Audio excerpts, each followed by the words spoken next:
especially guest. Once upon a time, long time ago, people had extra body parts.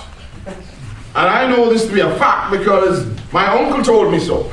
My uncle was Charles Darwin. Charles Darwin. So why are you looking at me? I know Charles Darwin looks white, but he was black. His beard was white. Of course. That was Charles Darwin, evolution of the species. And he told me that he came across a village that people had extra body parts. Extra noses, extra eyes, extra hands, and the most important thing, extra tails. These two boys, they were born with two humongous tails.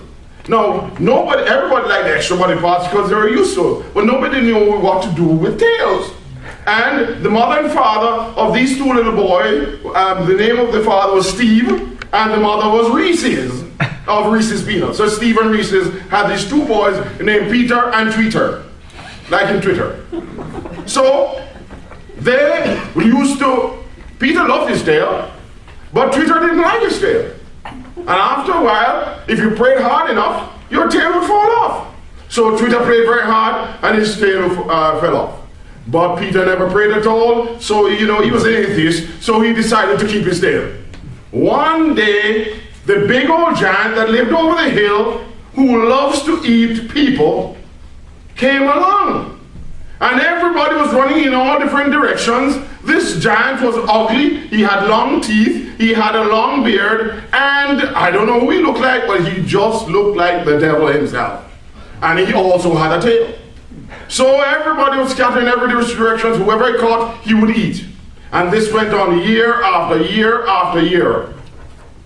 When Peter and Tweeter grew up, they said they've got to stop this. So what they did, just before he came this year, they hid all the villagers in a cave. And they decided to set a trap for this big old giant.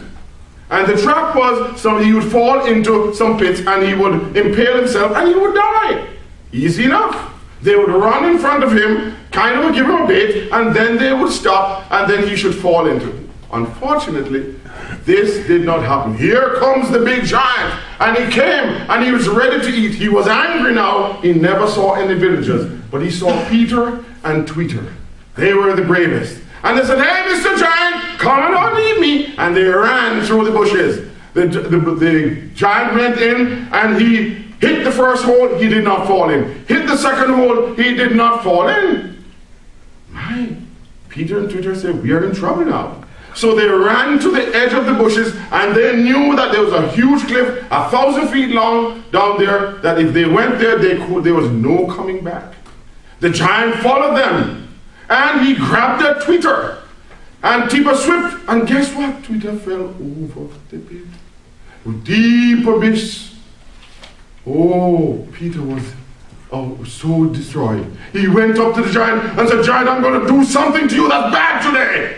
The giant said, "What? Come on, you." And he jumped at him. Peter slipped and the giant fell right over the cliff. And unfortunately, his foot hit Peter and took Peter over. And Peter went over. And as he went over, he remembered he had his tail and he swung it up and he hit the street chum. And he was saved. And the giant fell to his sure and certain death. Yes, I know you're saying I'm crazy. Yes, I think it might be a crazy story. But it happened for sure. Because a week later, they went down and they saw the giant laying dead with all the villagers. They hailed him as a conquering hero. And they heard a faint voice saying, "Peter, Peter, I'm Tweeter." He had fallen into a vat of water and he was saved. So that ends the story. And it just shows you never know the use of your tail until it's cut off or not. Thank you very much.